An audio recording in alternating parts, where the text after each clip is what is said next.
ప్రియుడని ప్రేమ ఆదాముల్ చేరీతి ప్రియుడని ప్రేమ ఆదాముల్ చేరి నిమ్మాది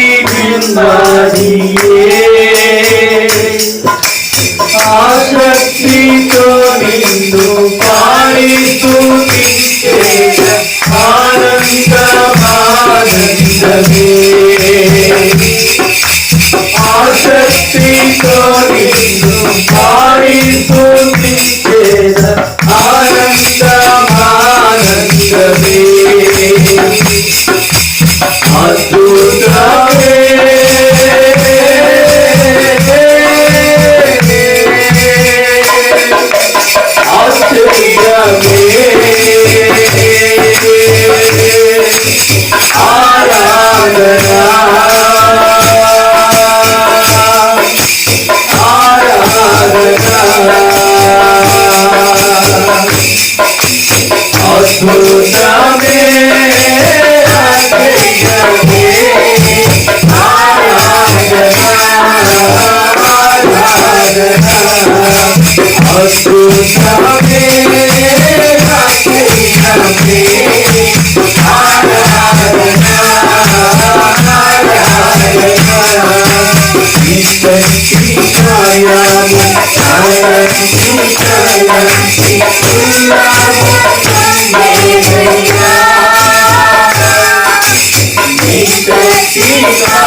పరిశుద్ధ రక్తము నాకే ప్రియుడు నాకెంతో భాగ్యమయ్యు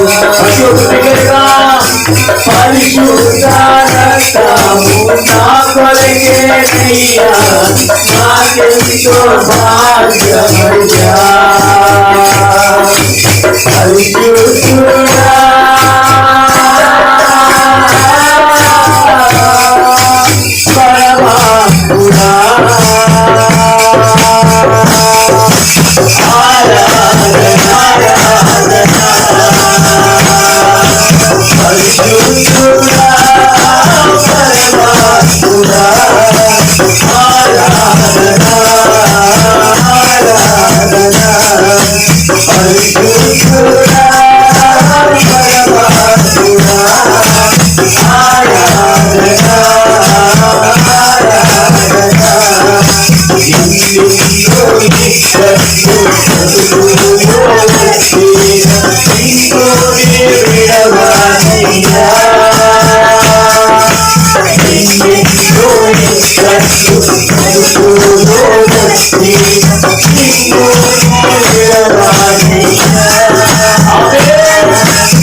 నిశ్చయము నిశ్చయమే నా రక్షము సాక్షిగా నుండును నిశ్చయము నిశ్చయమే రక్షకుడా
స్తోత్రం స్తోత్రం స్తోత్రం స్తోత్రం. మహాదేవుడా, మహోన్నతుడా, సర్వాధికారి, సర్వ సృష్టికర్త, నీకు వందనాలు వందనాలు. స్తుతిద్దాం దేవుడిని. ఇది మౌనముగా ఉండే స్థలము కాదు. ఇక్కడ మౌనముగా ఉండడానికి మనం ఈ స్థలానికి రాలేదు. పరిశుద్ధాత్మ దేవుని ఆరాధించడానికి, ఆయన సన్నిధిలో గోజాడడానికి, కొన్ని సమస్యల నిమిత్తం ఆయన సన్నిధిలో పెట్టి యేసునామములో సమాధానం పొందడానికి మాత్రమే ఈ స్థలానికి మనం అందరం వచ్చి ఉన్నామనే సంగతి అధికారికంగా మీకు అందరికీ ప్రకటన చేస్తా ఉన్నాను. దేవి నామాన్ని స్తుతిద్దాం మనం అందరం కూడా. హల్లెలూయా హల్లెలూయా హల్లెలూయా హల్లెలూయా హల్లెలూయా. ఆరాధన స్తుతి ఆరాధన ఆరాధన నీకే, ఆరాధన నీకే నా యేసయ్యా, ఆరాధన నీకే.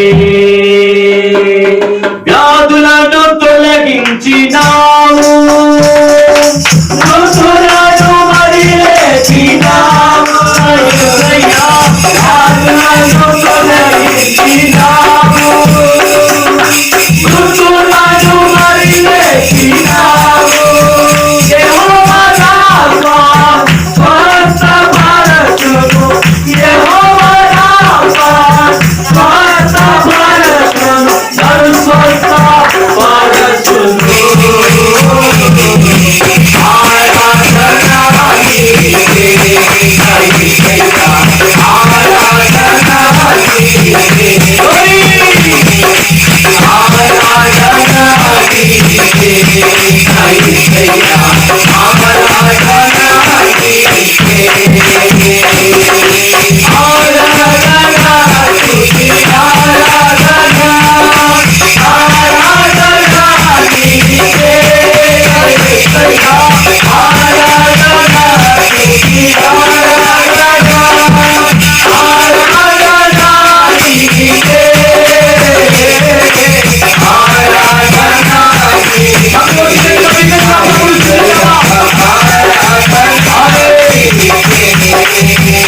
స్తుతి ఆరాధన ప్రతివారు ఆరాధన స్తుతి ఆరాధన ఆరాధన స్తుతి ఆరాధన ఆరాధన స్తుతి ఆరాధన మరొకసారి ఆరాధన స్తుతి ఆరాధన ఆరాధన స్తుతి ఆరాధన. ప్రార్థన చేసుకుందాం. పరిశుద్ధుడైన మా తండ్రి, ప్రేమ కలిగిన మా యేసయ్యానికి వందనాలు. ప్రభు అభ్యర్థించిన నెలంతి నాయన నీ రెక్కల చాటు మమ్మల్ని భద్రపరచు ప్రభు. వరకు మారిన ప్రభు యొక్క ఆలోచన ఆయన ఇటు రీతిగా నా తండ్రి సజీవంగా నేను ఆరాధించడానికి స్థితించడానికి నీవు ఇచ్చిన గొప్ప భాగ్యాన్ని బట్టి నీకు వందనాలు స్తోత్రాలు. చేరొచ్చిన సంగతిని బట్టి ప్రభు మీకే వందనాలు. ఇదిగో నా తండ్రి నాయన మరి మీ దాసుని దినం నా ప్రభు మాతో మాట్లాడమని ప్రభు నాయన మీ దాసుని మీ ఆత్మ చేత నింపి నడిపించమని వేడుకుంటున్నాను తండ్రి. నీకు వందనాలు. నేనా ఇదిగో నా దేవా ఇంకుల ప్రభు ఇక్కడ చేరవచ్చిన ప్రతి మనిషికి నా ప్రభు వెనుగల మనసు గ్రహించి బుద్ధిని దయచేయమని ఇంతవరకు చక్కగా నా తండ్రి ఆరాధనలు నడిపించడానికి కృపణాల గురించి స్తోత్రాలు చెల్లిస్తూ మరొక మారు ప్రభు ఇదిగో నా తండ్రి మమ్మల్ని మేము సిద్ధం చేసుకుని ప్రభు నీ వాక్యంలోనికి వెళ్తున్న నీ దాసుని ఆత్మ చేత నడిపించమని మాకు కావాల్సిన ఆత్మీయ ఆహారాన్ని మీరు అనుగ్రహించమని మా దేవుడు యేసుక్రీస్తు పరిశుద్ధమైన నామమున ఈ స్తుతి ఆరాధన అర్పిస్తూ ఉన్నాం తండ్రి. ఆమేన్. అలాగే లక్ష్మమ్మ గారికి అలాగే సంఘంలో ఉన్నటువంటి ప్రతి ఒక్కరికి కూడా ప్రత్యేకమైన వందనాలు తెలియజేస్తూ ఉన్నాను. మరొకసారి నన్ను ఆహ్వానించినందుకు మీకు ప్రత్యేకమైన వందనాలు తెలియజేస్తూ ఉన్నాను. దేవుని వాక్యంలోకి వెళ్దాం. నేరుగా ఒక 35 నిమిషాలు దేవుని వాక్యాన్ని మనము మాట్లాడుకుందాం. తదుపరి మీకు అవకాశాన్ని ఇస్తాను. మరి ప్రార్థనలే ఉంటాయి కదా. చదువుతున్నటువంటి లేఖన భాగాల్లో సువార్త గ్రంథాలు ప్రియమైనటువంటి దేవుని బిడ్డలారా, మత్తయి సువార్త 24వ అధ్యాయం 10 నుంచి 14 వాక్యాల్లో చూసుకున్నప్పుడు అనేకులు అభ్యంతరపడి ఒకరినొకరు అప్పగించి ఒకరినొకరు ద్వేషింతురు. అనేకులైనటువంటి అబద్ధ ప్రవక్తలు వచ్చి పలువురిని మోసము చేసేది. అక్రమం విస్తరించుట చేత అనేకులు ప్రేమ చల్లారు. అంతవరకు సహించువాడెవడో వాడే రక్షింపబడును.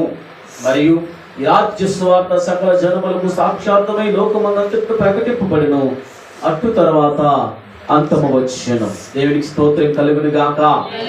మాట్లాడే అంశం ఏమిటంటే, యేసుక్రీస్తు యొక్క రెండవ రాకడ సమయంలో, మరలా చెప్తున్నాను, దయచేసి మీరు మాట్లాడొద్దు, ఎటువైపు వెళ్ళిపోవద్దు. అర్థమవుతుందా? టెన్షన్లో ఉండండి, నిద్రలు వస్తే నిలబడండి, నిలబడి వాక్యాన్ని ఆలకించండి. తక్కువ సమయాల్లోనే ఎక్కువ మెసేజ్ని ఇచ్చి నేను ముగిస్తాను. యేసుక్రీస్తు యొక్క రెండవ రాకడ సమయంలో భూలోకములో ఉన్నటువంటి సంఘము పైకి ఎత్తబడుతుంది. అది ఎక్కడికి ఎత్తబడుతుంది? మధ్యాకాశానికి ఎత్తబడుతుంది. అయితే పైకి ఎత్తబడినటువంటి ఈ సార్వత్రిక సంఘము మధ్యాకాశములో చేసే పనేంటి? ఇది ప్రశ్న. సంఘం అనేది ఇప్పుడు మనం ఇక్కడికి ఎందుకు వచ్చినాం? దేవుని ఆరాధించడానికి, కొన్ని పరిస్థితుల నిమిత్తం ప్రార్థించడానికి ఈ ఆన్లైన్ సమావేశాన్ని మనం ఏర్పాటు చేసుకున్నాం. ఒక నివేదిక అనేది ఇక్కడ ఉంది, ఒక కారణం అనేది ఇక్కడ ఉంది. మనం ఇక్కడికి రావడానికి ఒక కారణం అనేది ఉంది. భూలోకంలో ఉన్నటువంటి సంఘాన్ని కూడా పరిశుద్ధాత్మ దేవుడు మధ్యాకాశానికి తీసుకొని వెళ్ళడానికి కూడా కారణం ఉంది. కారణం లేకుండా దేవుడు తన సంఘాన్ని మధ్యాకాశానికి తీసుకొని వెళ్ళడు. దేవునికి స్తోత్రం కలుగునిగా. హల్లెలూయా. ఈ సంఘము అనేది ప్రకటన గ్రంథము 4వ అధ్యాయంలో ఎత్తబడుతుంది. ఎక్కడండి? ప్రకటన గ్రంథము 4వ అధ్యాయంలో ఎత్తబడుతుంది. మరలా అదే ప్రకటన గ్రంథం 19వ అధ్యాయంలో ఆ సంఘాన్ని తీసుకొని దేవుడి భూలోకానికి వస్తూ ఉన్నాడు.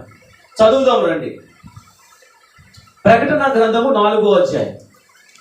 ఈ వాక్యాలు చదివి నేను నేరుగా చాలా తొందరగా దేవుని వాక్యంలోకి వెళ్తాను.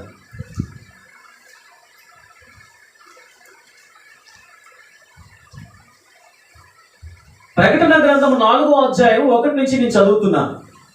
ఈ సంగతులు జరిగిన తర్వాత నేను చూడగా, అదిగో పరలోకమందు ఒక తలుపు తెరవబడి ఉండేది. మరియు నేను మొదట వినిన స్వరము ఘోర ధ్వని వలె నాతో మాటలాడగా వింటిని. ఆ మాటలాడిన వాడు, ఇక్కడికి ఎక్కి రమ్ము, ఇక మీదట జరగవలసిన వాటిని నీకు కనపరచెదనెను. దేవునికి స్తోత్రం కలుగును గాక. అప్పుడు శిష్యుడైనటువంటి యోహాను గారు ఆత్మవశుండై ఎక్కడికి వెళ్ళాడంట? దేవుని రాజ్యానికి వెళ్ళినాడంట. దేవునికి స్తోత్రం కలుగును గాక. హల్లెలూయా. ఇది దేనికి చూసినా అంటే, భూలోకంలో ఉన్నటువంటి సార్వత్రిక సంఘము ఏదైతే ఉందో, దేవుని సంఘము ఏదైతే ఉందో, వధువు సంఘము ఏదైతే ఉందో, కన్యక సంఘము ఏదైతే ఉందో, ఆ సంఘము ఎత్తబడటానికి సూచనగా ఉన్నదనే విషయాన్ని మనం జ్ఞాపకం చేసుకోవాలి. దేవునికి స్తోత్రం కలుగునుగా. ఏం చూస్తాడు? పైకి ఎత్తబడినటువంటి ఆ యోహాను గారు ఏం చూస్తారంట? భూలోకములో జరగబోతున్నటువంటి ప్రతి పరిస్థితిని కూడా తండ్రి అయినటువంటి దేవుడు భక్తుడైనటువంటి యోహాను గారికి ఖచ్చితంగా చూపిస్తాడు. దేవునికి స్తోత్రం కలుగునుగా. ఆ సంగతులన్నీ జరిగిన తర్వాత 19వ అధ్యాయంలో మరలా సంఘము దిగబోతూ ఉంది. అది కూడా చదువుకుందాం. ప్రకటన గ్రంథము 19వ అధ్యాయం.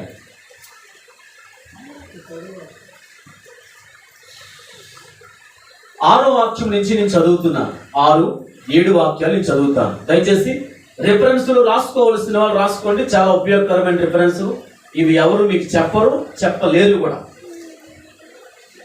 అప్పుడు గొప్ప జన సమూహము శబ్దమును, విస్తారమైన జలముల శబ్దమును, బలమైన ఉరుముల శబ్దమును పోలిన ఒక స్వరము, గంభీరమైనటువంటి ఒక స్వరము, ప్రేమైనటువంటి దేవుని బిడ్డలారా అక్కడ మనం చూస్తా ఉన్నాం. సర్వాధికారియు ప్రభువునకు మన దేవుడు ఏలుచున్నాడు. సర్వాధికారియు ప్రభువుకు మన దేవుడు ఏలుచున్నాడు. ఆయన్ని స్తుతించుడి, గొర్రెపిల్ల వివాహోత్సవ సమయం వచ్చినది. ఆయన భార్య తన్ను తాను సిద్ధపరచుకొని ఉన్నది కనుక మనము సంతోషించుడి, ఉత్సహించి ఆయన మహింపరచుదమని చెప్పగా వింటిని. దేవునికి స్తోత్రం కలుగును గాక. హల్లెలూయా. 19వ అధ్యాయం ప్రకటన గ్రంథములో ఆయన తన సంఘాన్ని తీసుకొని అక్కడ ఉన్నటువంటి ఆ వధువు సంఘాన్ని సిద్ధం చేసి ఈ భూలోకానికి తీసుకుని ఆయన రాబోతా ఉన్నాడు. ఎందుకు? పరిపాలన చేయడానికి.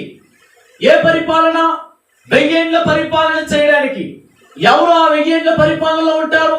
భక్తులే, పరిశుద్ధులే, వేరెవరో కాదు, మనమే. నీతిమంతులుగా ఉన్నా, పరిశుద్ధులుగా ఉన్నా, ఆయన రక్తములో కడగబడిన ఏ ఒక్కరు కూడా ఈ భూలోకములో ప్రమేయటువంటి దేవుని బిడ్డలారా, సాతానుడు నరకము కొరకు ఏర్పాటు చేసినటువంటి సంఘములో ఆ గుంపులో ఎవరు ఉండరు. దేవుడు తన రాజ్యము కొరకు, తన రాజ్య విస్తరణ కొరకు, 1000 ఏళ్ల పరిపాలన కొరకు ఏ సంఘాన్ని అయితే సిద్ధం చేస్తా ఉన్నాడో ఆ సంఘం మాత్రమే 1000 ఏళ్ల పరిపాలనలో ప్రేమ దేవుని బిడ్డలారా పరిపాలకులుగాను ఉంటారు. దేవునికి స్తోత్రం కలుగునుగా. హల్లెలూయా. దేవుడు సంఘానికి ఒక విశిష్టత ఇచ్చాడు. సంఘం యొక్క గొప్పతనం ప్రేమైనటువంటి దేవుని బిడ్డలారా చాలా గొప్పతనం, చాలా గొప్పది సంఘం. సూర్యుని లాంటి చక్కనైనది, చంద్రుని లాంటి అందమైనది. ఎవరిమే ఎవరిమే క్రీస్తుకు వధువగు సంఘమిది. ఎవరంట? ఎవరిమే? క్రీస్తుకు వధువగు సంఘం. ఎలాంటిదంటే ఈ సంఘము సూర్యుని లాంటి చక్కనైనది, చంద్రుని లాంటి అందమైనది. చూసారా ఎంత చక్కగా ఈ సంఘాన్ని దేవుడు పోల్చినాడు. దేవునికి స్తోత్రం కలుగునిగా. సంఘానికి ఎంత ప్రాముఖ్యత ఉంది. ఈ రోజు సంఘము భూలోకములో ఏం చేస్తుంది? సంఘములో ఉన్నటువంటి విశ్వాసులు ఏం చేస్తున్నారు అనే విషయాన్ని సంఘములో ఉన్నటువంటి ప్రతి ఒక్క విశ్వాసి కూడా గ్రహించాలి. మన గుండెల మీద చేసుకొని చెప్పాలి ప్రేమైన దేవుని బిడ్డలారా, ఆయన రెండో రాకడ సమయంలో సార్వత్రిక సంఘములో ఎత్తబడే సంఘములో నేను ఉంటానా ఉండనా? మధ్యాకాశానికి ఎత్తబడినా పరిశుద్ధాత్మ దేవుడు నన్ను తీసుకొని వెళ్తాడా వెళ్ళడా అనే విషయాన్ని ప్రతి ఒక్కరు కూడా ఆలోచించాలి. ఇది క్యాజువల్ గా తీసుకునే పరిస్థితి కాదు, ఖచ్చితంగా జరగబోతా ఉంది. భూమి ఆకాశము అంతము కాబోతా ఉంది. మానవ చేతుల ద్వారా తయారు చేయబడినటువంటి ఏదైనా స్థిరము కాదు.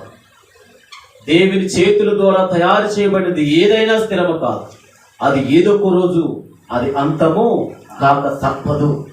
అది ఆకాశమైనా కావచ్చు, నక్షత్రాలైనా కావచ్చు, చంద్రుడైనా కావచ్చు, సూర్యుడైనా కావచ్చు, భూమి అయినా కావచ్చు, భూమి క్రింద నీళ్ళైనా కావచ్చు, భూమి మీద నుండి ఏదైనా కావచ్చు, ఏ జీవరాశి అయినా కావచ్చు, ఏ జంతువు అయినా కావచ్చు, ఏ జీవైనా కావచ్చు, ఏ వృక్ష సమూహమైనా కావచ్చు, కానీ ఏదో ఒక రోజు మాత్రము అది అంతము కాక తప్పదు.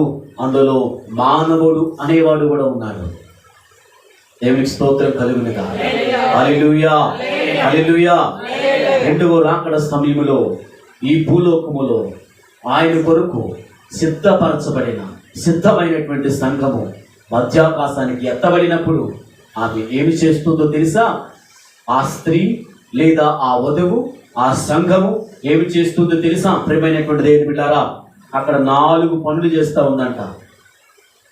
ఎన్ని పనులు చేస్తూ ఉంది? అక్కడ 4 పనులు చేస్తూ ఉందంట. ఒకటో పని ఏంటో తెలుసా? మరలా నేను అడుగుతాను. ఒకటో పని ఏంటో తెలుసా? మధ్యాకాశములో సంఘము దేవునితో పాటు సంతోషిస్తూ ఉంది. మధ్యాకాశములో సంఘము విశ్రాంతి తీసుకుంటుంది. రెండో పాయింట్, మధ్యాకాశములో సంఘము విందులో. ఏ విందని? ఏ విందు? 7 ఏండ్ల పరిశుద్ధులకు 7 ఏండ్ల పరిశుద్ధులకు విందవబోతుంది. 7 ఏండ్ల లోకం మీదకి శ్రమ రాబోతుంది. 7 ఏండ్ల పరిశుద్ధులకు మధ్యాకాశములో విందవబోతుంది. అదే 7 ఏండ్ల సమకాలీన ఆ సమయంలోనే ఈ భూలోకం మీదకి దైవ ఉగ్రత పాత్రలు రాబోతూ ఉన్నాయి. దేవునికి స్తోత్రం కలిగిన. ఇక 4వ పాయింట్, విశ్వాసులకి మృతులకు మధ్య న్యాయ సింహాసన తీర్పు అనేది జరగబోతుంది. ఈ తీర్పు అనేది నరకానికి సంబంధించినటువంటి తీర్పు కాదు. దేనికి సంబంధించిన తీర్పు అంట? దేవునికి స్తోత్రం కలుగును గాక. హల్లెలూయా. తెలుసుకుందాం. ఈ 4 పాయింట్లు కూడా తెలుసుకుందాం ప్రియమైనటువంటి దేవుని పిల్లలు. మనకి ఆకాశాలు 3 ఆకాశాలు ఉన్నాయి. ఎన్ని ఆకాశాలు? అసలు మధ్యాకాశానికి సంఘం ఎత్తబడుతుంది అని అంటూ ఉన్నారు కదా. అసలు ఎన్ని ఆకాశాలు ఉన్నాయి అని అనుకుంటాము. 3 ఆకాశాలు ఉన్నాయంట బైబిల్ చెప్తుంది ప్రియమైన దేవుని పిల్లలు. అపోస్తలుడైన పౌలు ఎన్నో ఆకాశానికి కొనుక్కోబడ్డాడు? 3వ ఆకాశానికి. అంటే దాని కింద 2వది 1వది ఉందా లేదా? ఉందా లేదమ్మా? విషయాన్ని మనం తెలుసుకోవాలి. దయచేసి నేను వాక్యాన్ని బోధించట్లేదు కానీ వాక్యాన్ని నేర్పిస్తున్నాను. ఎక్కడికి వెళ్ళి నేను చేసే పని అదే. వాక్యాన్ని నేను నేర్పిస్తాను కానీ వాక్యాన్ని బోధించు. నా పని నేర్పించడమే, నేను నేర్చుకోవడం, మీరు నేర్చుకోండి. అర్థమవుతుంది కదా? వాక్యాన్ని మనం నేర్చుకుంటున్నాం, వాక్యాన్ని మనం తెలుసుకుంటున్నాం. 3 ఆకాశాలు ఉన్నాయంట. మొదటి ఆకాశాన్ని మనం చూద్దాం ప్రియమైన దేవుని బిడ్డలారా. వాయుమండలము, గాలి, వర్షం, మంచు మొదటి ఆకాశంలోనే ఉత్పత్తి అవుతాయి. మీకు తెలుసా? వాయుమండలం, గాలి, వర్షం, మంచు మొదటి ఆకాశంలో ఉత్పత్తి అవుతాయంట. సాతానుడి యొక్క అనుచరులు పరలోకం నుండి ఇక్కడే పడద్రోయబడ్డారని చెప్పేసి మాట్లాడుతూ ఉన్నారు. దేవుని స్తోత్రం కలుగును గాక. హల్లెలూయా. ఎఫెసీయులకు రాసిన పత్రిక 6వ అధ్యాయం 12వ వాక్యంలో ఉంటుంది అన్నమాట. సాతానుడి యొక్క అనుచరులు పరలోక రాజ్యం నుంచి మొదటి ఆకాశం వరకే పడద్రోయబడ్డారు. ఆ మొదటి ఆకాశంలో స్థానం లేకపోవడం వలన ప్రియమైనటువంటి దేవుని పిల్లరా, కొన్ని పరిస్థితులు పెట్టి వాళ్ళు చెట్టులు లేకపోతే ఇక్కడ అక్కడ అక్కడ ఇక్కడ ఈ భూలోకాన్ని స్వాతంత్రించుకోవడానికి ప్రియమైనటువంటి దేవుని పిల్లరా వాళ్ళు స్థానాలు ఏర్పాటు చేసుకున్నారు. కానీ ఇప్పటికీ కూడా దురాత్మలు అనేవి ఎక్కడుంటాయంట? మొదటి ఆకాశంలోనే ఉంటాయి. ఎలాగనగా మనము పోరాడినది శరీరులతో కాదు గాని ప్రధానులతోను అధికారులతోను ప్రస్తుత అంధకార సంబంధులతోను లోకనాథులతోను ఆకాశమందున్న దురాత్మల సమూహం. Thank you pastor. దేవుని స్తోత్రం కలుగును గాక. ఈ దురాత్మలు అనేవి ఎక్కడుంటాయంటండి? ఎక్కడుంటాయంట? ఆకాశం, మొదటి ఆకాశంలో ఆకాశ మండలమందున్న దురాత్మల సమూహములతోనూ మనం పోరాడుచున్నాము అని చెప్పేసి అపోస్తలుడైన పౌలు గారు ఎఫెసీ సంఘముతో మాట్లాడుతూ ఉన్నాడు. దేవునికి స్తోత్రం కలుగును గాక. ఇది మొదటి ఆకాశం యొక్క విశిష్టత. 2వ ఆకాశం చూద్దాము ప్రియమైనటువంటి దేవుని బిడ్డలారా. ఇంకా కొన్ని రిఫరెన్స్లు ఉన్నాయి మొదటి ఆకాశానికి. యోబు గ్రంథం 2వ అధ్యాయం 2వ వాక్యం, ప్రకటన గ్రంథం 12వ అధ్యాయం 9వ వాక్యంలో కూడా మనం చూసుకుంటాం. 2వ ఆకాశం, దీనినే మధ్యాకాశం అని అంటారు. సూర్యుడు, చంద్రుడు, నక్షత్రాలు ఇక్కడనే ఉంటాయి. దేవుని స్తోత్రం కలుగును గాక.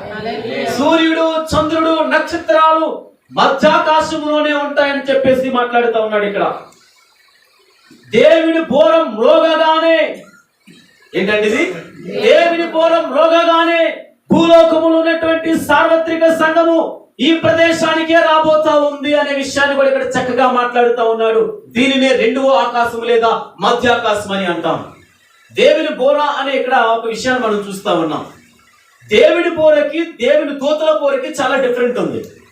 దేవుడు బోర ఊదితే మంచి జరుగుతారు. మంచి అంటే ఏంటి? సంఘము ఎత్తబడతారు మధ్యాకాశానికి, అది మంచి. అదే దేవుడు దూతల బోర ఊదితే ఏం జరుగుతుంది తెలుసా? ఏం జరుగుతుంది? 1వ దూత బోర ఊదినప్పుడు, 2వ దూత బోర ఊదినప్పుడు, 3వ దూత బోర ఊదినప్పుడు ఒక పాట రాశాను నేను. అది త్వరలో యూట్యూబ్ లో రిలీజ్ చేస్తాను. నేను ఒక పాట కూడా రిలీజ్ చేశాను యూట్యూబ్. ఈ దూతలు, దేవుని దూతలు బోర ఊదినప్పుడు ప్రేమైనటువంటి దేవుని బిడ్డారా, ఈ భూలోకములో దైవ ఉగ్రత పాత్రలు కుమ్మరింపబడతాయి. అనేక శ్రమలు, తెగుళ్ళు, ఉపద్రవాలు, భయంకరమైనటువంటి రోగాలు, భయంకరమైనటువంటి కరువులు, భయంకరమైనటువంటి శ్రమలు, భయంకరమైనటువంటి విపత్తులు అనేవి ఈ భూలోకములో జరగబోతా ఉన్నాయి. దేవునికి స్తోత్రం కలుగునగా. హల్లెలూయా. మరి యేసుక్రీస్తు ప్రభు పరలోక రాజ్యంలో యేసుక్రీస్తు ప్రభు మధ్యాకాశానికి వచ్చి బోర పట్టుకొని ఊ అని వదగానే ఏమవుతుందంట చెప్పండి? ఏమవుతుంది? సంఘం ఎత్తబడుతుంది. దేవునికి స్తోత్రం కలుగునగా. అదే దేవుడి దూత మరలా మధ్యాకాశానికి వచ్చి లేకపోతే ఎక్కడొక్కడ బోర పట్టుకుని ఏమవుతుందట? ఏమవుతుంది? దేవునికి స్తోత్రం కలుగునగా. దైవ ఉగ్రత పాత్రుల భూలోకం మీదకు రాగానే భయంకరమైనటువంటి భయోందోళనలు జరుగుతాయి. ఇవి జరగనయ్యున్నవి కానీ అంతము వెంటనే రాదని దేవుని యొక్క లేఖనాల్లో స్వార్థల గ్రంథాల్లో మనం 24వ అధ్యాయం మత్తయి సువార్తలో చూస్తా ఉన్నాం. ఇవి జరుగుతాయి. దేవుడు ఒక సమాజానికి సొసైటీకి హెచ్చరిక తెలియజేస్తా ఉన్నాడు. జాగ్రత్త సుమి, తుఫాను త్వరలో రాబోతా ఉంది. జాగ్రత్త, తుఫాను హెచ్చరికలు ఉన్నాయి కాబట్టి సముద్రం ఒడ్డుకి వెళ్ళొద్దు. చాలా జాగ్రత్తగా ఉండాలి.